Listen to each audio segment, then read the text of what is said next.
There is a seemingly unlimited supply of awesome flashlights on the market today. And that is very cool, but also problematic because there is not an unlimited supply of spending money for most people. So, how do we make the best flashlight purchases possible? How do we avoid buyer's remorse? How do we get a light that'll serve us well, that we'll be happy with? Well, in this video, we're going to talk about 10 things to look at before purchasing a flashlight. 10 things to consider to get yourself the perfect light for your needs and avoid buyer's remorse. So let's get right into that. Now, these 10 reasons are in no particular order of importance or anything like that. So they might be weighted differently for you. For example, number 1 and number 9 are very important to me when it comes to this kind of stuff. Secondly, if you do get value out of this video in any way, I ask that you please do like the video. And if you're not subscribed already, please do subscribe if you enjoy flashlight content. But let's get into reason number 1. The first and most important thing to consider before buying a flashlight is the role that you need the flashlight to fill in your life. What job do you need this thing for? Is it going to be to walk the dog? Are you a camper? You're going to be fixing something in the attic? You need a light for your vehicle? You do search and rescue, maybe law enforcement, security, or you need nice even work light. What type of flashlight is going to fit your needs best? And role or job is reason number 1, and it's also the most important thing to consider in my mind when making a flashlight purchase, and it's going to help as we consider the rest. The second thing that I would consider before making a flashlight purchase is the form factor. That's going to involve your size, weight, and shape of the flashlight. So if this is going to be something that you want on your person for day-to-day tasks, generally slimmer, lighter, smaller is better. Now, some people do carry rather large flashlights, in my point of view anyway, large flashlights for the day-to-day. So your mileage may vary, but that's going to be something to consider for your flashlight. Whereas if this is just going to be something that's floating around in a toolbox or in a vehicle, you're probably going to be able to get away with a larger light. It's going to give you more runtime. Spoiler alert, that's another reason coming up. And output, et cetera, et cetera. In at number 3 is runtime. We mentioned it just before, but it is a very important factor in flashlights. And I'm just going to say this. I am still relatively new to the flashlight hobby, believe it or not. And for me, it's been all about power. I want output. I want just blinding light, very impressive type output from my flashlights. However, the more seasoned and experienced flashlight fans I see in the comments are picking up and asking a lot about runtime. And that's because they're looking for efficient lights that use their battery power, that battery capacity really well, draw out that runtime. They're not as interested in that kind of flash in the pan, impressive output as I am, although that is fun. And there's something to that. And some people, they want to be on the cutting edge as far as just brightness, size to performance ratio, like myself. However, depending on your job, once again, going back to reason number 1, it's really going to help you narrow down what type of light you look for. How much light do you need for how long? It's going to help you determine what type of runtime to get. Also, are you going to be able to recharge your light in a kind of, semi-normalized schedule? Or do you need this thing to stay topped off and run for a while before, giving it a recharge or replacing the battery? Just things to consider. So that's reason number 3.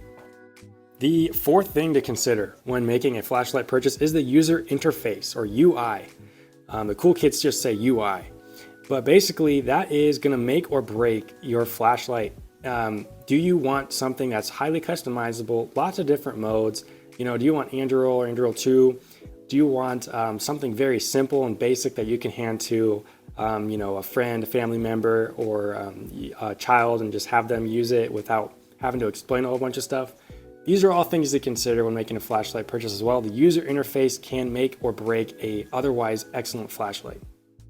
Coming in at number 5 is going to be something, once again, that I kind of didn't pay much mind to when I first got into flashlights, but is super important when it comes to what type of job you need your light to fill for you, and that's going to be beam profile. We've got 4 lights right here, and they've all got very different beam profiles. However, they all run on a similar size battery, the AA or 14500 size battery. But yeah, let's check out the beam profile just right on this blank wall. We're like 1.5 feet away. But yeah, we got the OLED i5T first here, and just, generally a broad, even field of illumination in general.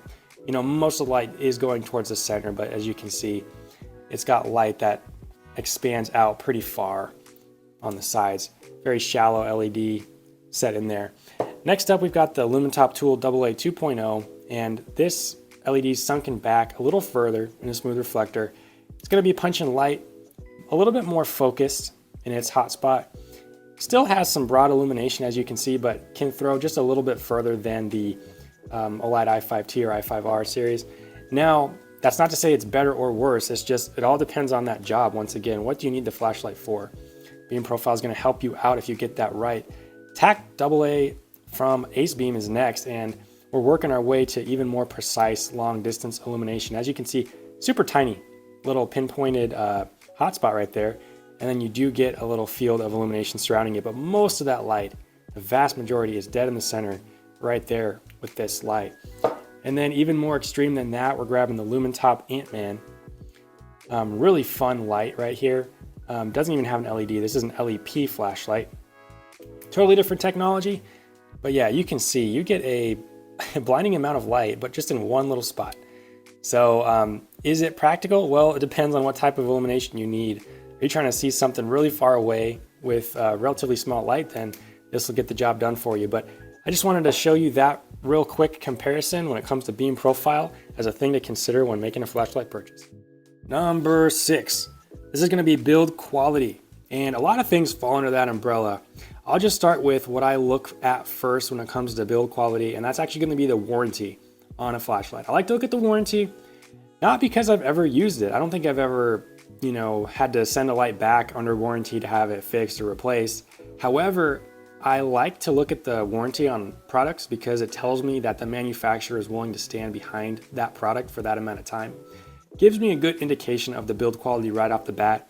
Another thing to look at is going to be your materials. Obviously, some lights are made out of plastic. Most modern flashlights these days are in aluminum, but you've also got a bunch of other materials too: copper, brass, stainless steel, carbon fiber, magnesium, and the list goes on and on. The flashlights are now made in a lot of different materials, so you can really get the type of durability and weight that you are looking for when it comes to build quality. Another thing to look at is the water rating, right? Is it waterproof? If so, and what weight rating does it have? Drop rating as well. Can this thing be dropped? Can it be stepped on? Is it going to be fine bouncing around in a toolbox in the back of your car, falling out of your pocket, drops, whatever. It's just things to consider. How durable do you need this light to be? What type of use is it going to be getting? That's going to be reason number 6 I would consider when making a flashlight purchase. It's already time for the 7th inning stretch. We've got the 7th thing to consider is going to be output. And you knew this was coming. I mean, we're talking lumens, we're talking candela, light intensity, brightness. What type of output do you need the flashlight to have for your needs? Another thing I'm going to add to it is just going to be the color temperature. So with modern flashlights that use LEDs, there's a wide variety of LEDs, lots of great ones, good at different things. One other thing about LEDs is they've got different color temperatures or light tints. We've got 2 identical sulfur lanterns here just to illustrate that point. On the left, we've got a very warm, low CCT type of light coming from this thing. As you can see it on my hand, it's kind of orangish, very warm, cozy light. And on the right, we've got a cool white light, very high CCT. It's going to be that, white light. And then you've got neutral white as well. You've got different LEDs that can help you see color more true to life at night than others. So that's going to be the number 7 thing I would consider when making a flashlight purchase is output. Coming in at number 8 is style. Now, a lot of people, this really matters to them, and then some people it really doesn't whatsoever. So it is subjective, but in general, I would say it does matter to people. They want something that looks good, that makes them feel cool. And generally, the more stylish lights sell the best. Now, this comes down to everything from the way the light actually looks. You've got different anodization, colors, patterns, materials tied into it as well. Is it a raw material that just looks cool? Does it have a good finish on it? How's the shape, the size? Is it sleek? Is it bulgy and kind of weird or whatever else? Also, the packaging. So are you going to give this thing as a gift to somebody? Does it come in a nice looking box with good presentation? Does it have good accessories as well? You've got some lights that come with diffusers. You've got lanyards. You've got batteries. Are they included or not? Kind of all tied into style somewhat. Number 9. Man, we're almost done. Now, this is going to be something of primary importance to consider when choosing a flashlight. In my opinion, nothing on this list is in order of importance or priority. It's all going to depend on who you are and what matters to you most. But for me, I highly recommend that you just consider your battery and charging method when it comes to flashlights. The battery is the heart of the flashlight. It's what powers the thing, and it also dictates its capability in terms of output and runtime in most cases. So yeah, all of it goes together, but in general, the battery is of super importance. Now you've got, for example, if you decide to go the replaceable alkaline battery route, you're not going to have to worry about charging method at all. Just keep replacing batteries as needed. However, there is a cost associated with that.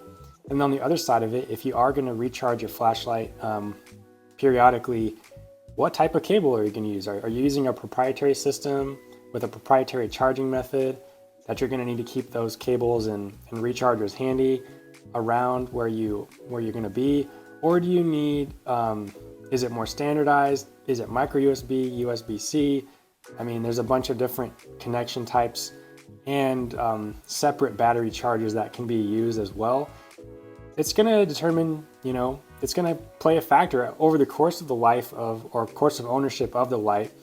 Charging method or battery is going to be something that comes into play quite a bit. So something to think about beforehand. I highly also encourage people to think about system before getting into flashlights. Once again, this assumes you're not a collector. If you're just a user that, you may not want a bunch of different lights all around, but the few that you do have, if they all take the same type of charging method or battery, generally it's going to be simpler and easier for you to upkeep all those. Less diversity, easier to maintain them all, and kind of a system. But just something to think about. Your mileage may vary on that as well. Last, but certainly not least, coming in at number 10 is going to be price. And you knew that was coming as well. We mentioned at the beginning of the video, there is a wide variety of very capable, very impressive flashlights on the market today. That is incredible for us consumers and also daunting at the same time. Hard to really know what to get, kind of like a variety option overload in a way. So yeah, my recommendation is to do probably what you already do and just investigate products, reviewers, different YouTube videos. That's how I do it anyway. Do people like the gear? What's the community consensus generally on the product? Oh, I've had this issue with this light, or I have really loved this about it, or yada yada. You can kind of scroll through comments, check out what people are thinking about it. That's a good way to go. And at the end of the day, if you've got 2 or more flashlights that check all the other boxes that we went over in this video, but one's more expensive and one's more affordable, I'd say go for the more affordable option if all else remains the same, and just save some money, right? Use it for other expenses, other gear, or other flashlights, let's be real. But yeah, navigating all that does take a little bit of wisdom. You've got a lot of, this channel is a perfect example actually. So some of my videos are independent, I'm not paid to make them. I just can speak my mind. Other times I get products for review, right? And I try to be as honest as I possibly can about them. The good and the bad, things I think are interesting, things I enjoy or don't use in my own life. I try to give you all that information, things to consider as best I can. But at the end of the day, you got to navigate that. You got a lot of people like pushing products. You've got affiliate links. You've got motivation to sell certain things. But in general, the community consensus is pretty good, right? More minds are better than just one. So I would definitely scroll comments. If you really want to get in the weeds, there's forums and everything else. But that's what I'd tell you. I really appreciate you watching. What do you consider? What do you prioritize when making a flashlight purchase yourself? Are there things I left off of this list? There very well might be. Give me your thoughts. Let me know what you think. But I really appreciate you watching, and I hope to see you in the next video as well. Please do like and subscribe if you enjoy this content and want to enjoy some more. And I'll see you in the next one. Take care. Bye.